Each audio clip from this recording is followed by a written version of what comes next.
बंधुओं, आज हम आपको बताएंगे कि कोई व्यक्ति हमारे ऊपर जब जादू टोना करता है तो कैसे उसको पहचान करते हैं, तो कैसे उसकी पहचान करें और उससे कैसे छुटकारा पाएं। बंधुओं, आजकल लोगों से दुश्मनी होने के बाद जब वह व्यक्ति कुछ नहीं कर पाता तो वह सामने वाले को बस बर्बाद करने के लिए कुछ भी करने को तैयार हो जाता है और वह हर हालत में उसकी सारी खुशियों को छीनना चाहता है। वैसे भी कहते हैं कि आजकल लोग अपने दुख से इतना परेशान नहीं होते जितना दूसरों के सुख से होते हैं, तो वह फिर उसके सुख से जलने लगते हैं और जादू टोना टोटका का सहारा लेते हैं ताकि वह बर्बाद हो जाए और उसकी खुशियां उससे छिन जाए। तो बंधुओं, आज हम आपको ऐसे ही उपाय बताएंगे जिससे आप पहचान कर सकते हो कि अगर आपके ऊपर किसी ने जादू टोना किया है तो हमारे साथ अजीबोगरीब घटना होने लगती है। जादू टोना तंत्र से बचने के रामबाण इलाज हम आज लेकर आए हैं। बंधुओं, काले जादू के माध्यम से व्यक्ति किसी भी हद तक जाकर अपनी मनोकामना की पूर्ति एवं स्वार्थ को सिद्ध करने का प्रयत्न करता है या किसी को भी नुकसान पहुंचाने का कार्य करता है। बंगाल और असम को काला जादू का गढ़ माना जाता है। काले जादू के माध्यम से किसी को भी बकरी बनाकर कैद कर लिया जाता है, फिर किसी को बस में कर उससे मनचाहा कार्य कराया जा सकता है। काले जादू के माध्यम से ही किसी को किसी प्रकार के भ्रम में डाला जा सकता है और किसी को मारा भी जा सकता है। काला जादू शरीर में नकारात्मकता ऊर्जा उत्पन्न करता है। ये शक्तियां बाहरी व्यक्ति के द्वारा भेजी जाती हैं जो उस व्यक्ति पर आंतरिक प्रभाव डालती हैं। दरअसल काला जादू मनोवैज्ञानिक ढंग से कार्य करता है। काला जादू करने वाले आपके अचेतन मन को पकड़ लेते हैं। इसका प्रभाव आपके मन मारण भूत प्रेत टोने और टोटके आदि आते हैं। काले जादू के अंतर्गत मुठकरणी विद्या, वशीकरण, मारण, भूत प्रेत टोने और टोटके आदि आते हैं। अधिकतर इसे तांत्रिक विद्या भी कहते हैं। इसके अलावा बहुत से ऐसे पारंपरिक अंधविश्वास और टोटके हैं जो अंधविश्वास है, जो लोक परंपरा से आते हैं, जिनके पीछे कोई ठोस आधार नहीं होता। ये शोध का विषय भी हो सकती हैं। इसमें से बहुत सी ऐसी बातें हैं जो धर्म का हिस्सा हैं और बहुत सी बातें नहीं हैं। नकारात्मक दिमाग वाले लोग काले जादू का इस्तेमाल करते हैं ताकि जल्द से जल्द अपनी इच्छाओं को पूरा कर सकें। तंत्र शास्त्र में काले जादू, टोने टोटके, वशीकरण, सम्मोहन, मारण आदि शब्द भी आते हैं जो नकारात्मक शक्तियों के परिणामों के घातक हैं। यह जिस व्यक्ति पर लागू किया जाता है उसकी मानसिक अवस्था बिगड़ जाती है और अजीबोगरीब हरकतें करने लगता है। तंत्र विद्या में मार और संहाल दोनों उपलब्ध हैं, अर्थात इसमें तांत्रिक क्रियाओं से बचाव हेतु उसका काट भी मौजूद है। ये एक घातक हथियार है जो न केवल जिस पर प्रयोग किया जाता है उसको नष्ट करता है, बल्कि जो इसका प्रयोग करता है उसको भी नष्ट करता है। जादू टोना तंत्र के लक्षण। तो बंधुओं, आज हम आपको बताते हैं कि जादू टोना और तंत्र के लक्षण क्या होते हैं। पहले तो यह अच्छे से जान लें कि जिस व्यक्ति पर आपको संदेह है कहीं वो किसी बीमारी से ग्रसित तो नहीं। फिर जांचें कि उस व्यक्ति की कुंडली में कोई अशुभ ग्रह फल तो नहीं दे रहा। यदि कुंडली और चिकित्सक जांच सही आए तो व्यक्ति की हालत में कोई सुधार ना हो, तब हो सकता है किसी ने उसके ऊपर काला जादू तंत्र मंत्र किया हो। आइए जानते हैं कि काला जादू टोना होने पर व्यक्ति कैसी हरकतें करने लगता है और उसके क्या लक्षण होते हैं। पहला लक्षण, पीड़ित व्यक्ति का स्वयं पर कोई नियंत्रण नहीं रहता। वह स्वयं को और दूसरों को भी शारीरिक व मानसिक नुकसान पहुंचा सकता है। दूसरा लक्षण, व्यक्ति के शरीर के हिसाब से उसमें अधिक बल आ जाता है। तीसरा, उसके नेत्रों में जलन, बार बार पेशाब आना और उदासीन और गुमसुम रहना शुरू कर देता है। चौथा, पीड़ित व्यक्ति गुस्से वाला और चिड़चिड़ा हो जाता है। पांचवा, चेहरा कांतिहीन तथा पीला हो जाता है पर भूख ज्यादा लगती है। ये बहुत ही दुर्भाग्य की बात है कि अज्ञानता से, धीरज की कमी के कारण आज लोग शैतानी शक्तियों के इस्तेमाल करने में भी नहीं चूकते। ऐसे बहुत से केस आते हैं जिनसे काले जादू के कारण लोग विभिन्न प्रकार के फल भोगते हैं, जैसे कि सारे गुण होने के बावजूद भी रोजगार नहीं मिलना, अच्छा कार्य करने पर भी तरक्की मिलना और ऊपर से अफसरों से सुनना। अच्छा कार्य होने पर भी तरक्की नहीं मिलना और ऊपर से अफसरों से हमें उल्टा सीधा सुनना। आय के स्रोत का आकस्मिक बंद होना, शक्ति होने के बावजूद भी घर बैठे रहना, काम नहीं करना, दिन भर सोते रहना, रोज बुरे सपने आना, व्यापार में हानि होना, शुरू हो जाना और कारणों का पता नहीं चलना। व्यक्तिगत जीवन भी काले जादू से बहुत प्रभाव पड़ता है, जैसे कि वैवाहिक जीवन का नष्ट हो जाना, सब कुछ ठीक चलते चलते अचानक से रिश्तों में खटास आ जाना, प्रेम संबंधों में विच्छेद हो जाना, बिना किसी कारण के तलाक की नौबत आ जाना, रोज गाली गलौज करना, पीटना आदि भी दिखाई पड़ते हैं। अचानक कोई गंभीर रोग होना और इलाज करने पर भी असर न होना, धनिक और दुर्घटनाएं होना और बड़े किसी हानि का होना।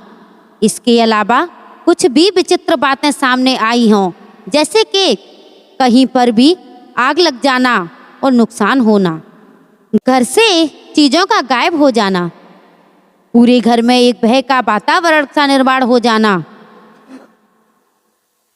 खून की उल्टियां होना और मृत्यु नजर आना, गंभीर बीमारी से ग्रसित हो जाना, सब तरफ नकारात्मक वातावरण का निर्माण होना, कहीं भी राह नजर न आना आदि। तो बंधुओं, ये थे वो लक्षण जिनसे आप पता कर सकते हो कि आपके ऊपर किसी ने जादू टोना टोटका किया है, जिससे आपको बहुत ही हानि हो सकती है। तो आइए अब आपको बताते हैं हम उस जादू टोने टोटके से बचने का उपाय।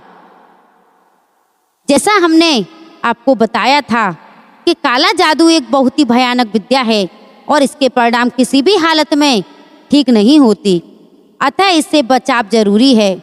अगर आप एक सुखी संपन्न परिवार में हैं, अच्छा व्यापार चलाते हैं या फिर काले जादू से ग्रस्त हैं, तो आपको अपने सुरक्षा के उपाय करने चाहिए।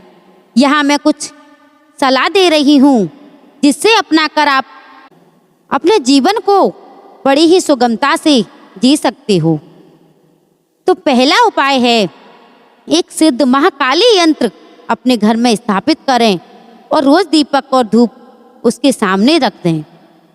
दूसरा उपाय, अगर परिणाम ज्यादा गंभीर हो तो आप अपने पूरे घर को किसी भी सिद्ध पुरुष से एक सुरक्षा कवच धागे से बंधवा सकते हो।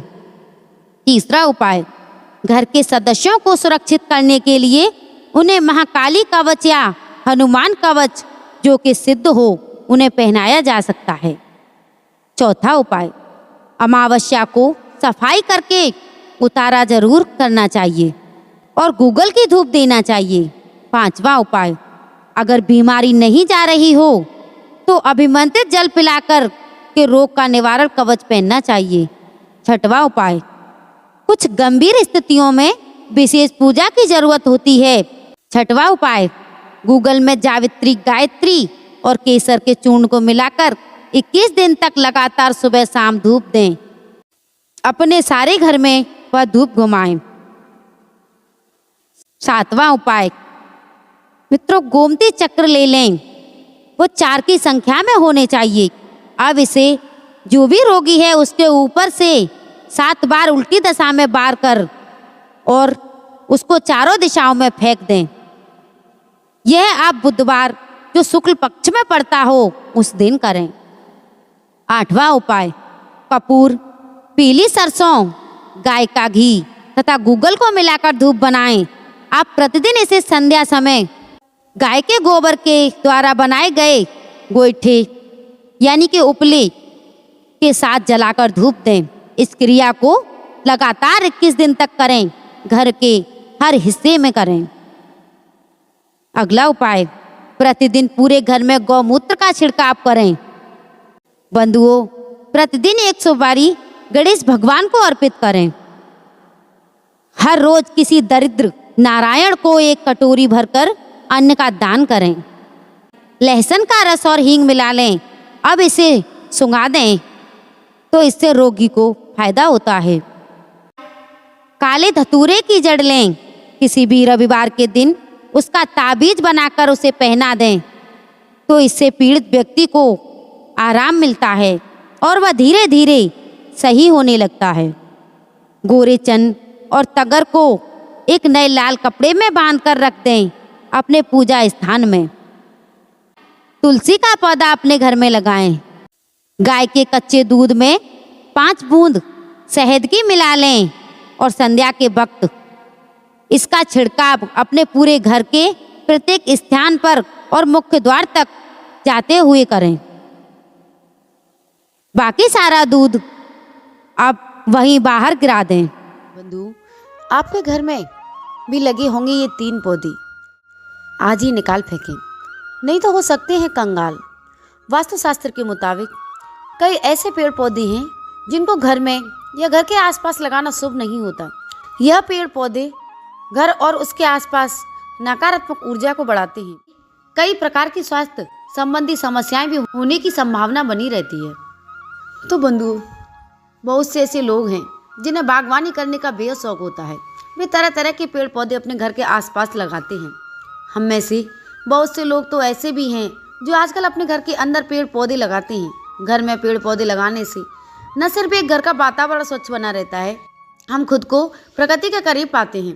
पेड़ पौधे घर की खूबसूरती को बढ़ाते हैं। वास्तुशास्त्र के मुताबिक कई ऐसे पेड़ पौधे हैं जिनको घर में सही दिशा में लगाया जाए तो यह घर में सुख समृद्धि भी लाते हैं। लेकिन कुछ पेड़ पौधे ऐसे भी हैं जिनको यदि घर में लगाया जाए दुर्भाग्य का कारण बन सकते हैं। तो आइए आज मैं आपको अपनी वीडियो के माध्यम से इसके बारे में बताती हूँ कि कौन से वो पेड़ हैं जिनको हमें अपने घर या घर के आसपास भी नहीं लगाना चाहिए। इससे हमारे घर में अशुभता आती है और हमारे जीवन पर इसका बहुत ही बुरा प्रभाव पड़ता है। वास्तुशास्त्र के मुताबिक कैक्टस के पौधे को घर में लगाना शुभ नहीं होता। ये पौधा घर में नकारात्मक ऊर्जा को बढ़ाता है। किसी भी प्रकार का कांटेदार पेड़ या पौधा घर में नहीं लगाना चाहिए। हाँ, घर परिवार के लिए दुर्भाग्य का कारण बनता है। अगला पौधा है कपास का पौधा। कपास यानी रुई का पौधा देखने में तो बहुत खूबसूरत लगता है, लेकिन वास्तुशास्त्र की मानता है कि इस पौधे को घर के अंदर या घर के आंगन में लगाना शुभ नहीं होता। ऐसा माना जाता है कि यह पौधा यदि घर आंगन में लगाया जाए तो यह घर में धन में बाधा पैदा करता है। अगला पौधा है बोनसाई। बंधु, आजकल बहुत से लोग अपने घरों में सुंदरता बढ़ाने के लिए अपने घरों के अंदर बोनसाई के पौधे लगाते हैं, लेकिन बोनसाई के पौधे को घर के अंदर लगाना शुभ नहीं माना जाता। वास्तुशास्त्र मानता है कि बोनसाई के पौधे आपके जीवन चक्र को बंधित करते हैं। इस पौधे की वजह से आपके बिजनेस करियर में मुश्किलें आ सकती हैं, इसलिए इस पौधे को अपने घर के अंदर भूल से भी नहीं लगाना चाहिए। तो बंधुओं, ये थे वो 3 पौधे जो आप भूल से भी अपने घर में नहीं लगाएं, क्योंकि इनको लगाने से आपके जीवन में बहुत बुरा प्रभाव पड़ेगा और आपके जीवन में अशुभता आएगी। आपका कोई काम नहीं बनेगा। तो बंधुओं, अगर आपको हमारे द्वारा दी गई ये जानकारी पसंद आई हो, अच्छी लगी हो, तो हमारी वीडियो को लाइक और चैनल को सब्सक्राइब करना ना भूलें। तो बंधुओं, जय श्री श्याम, जय माता दी।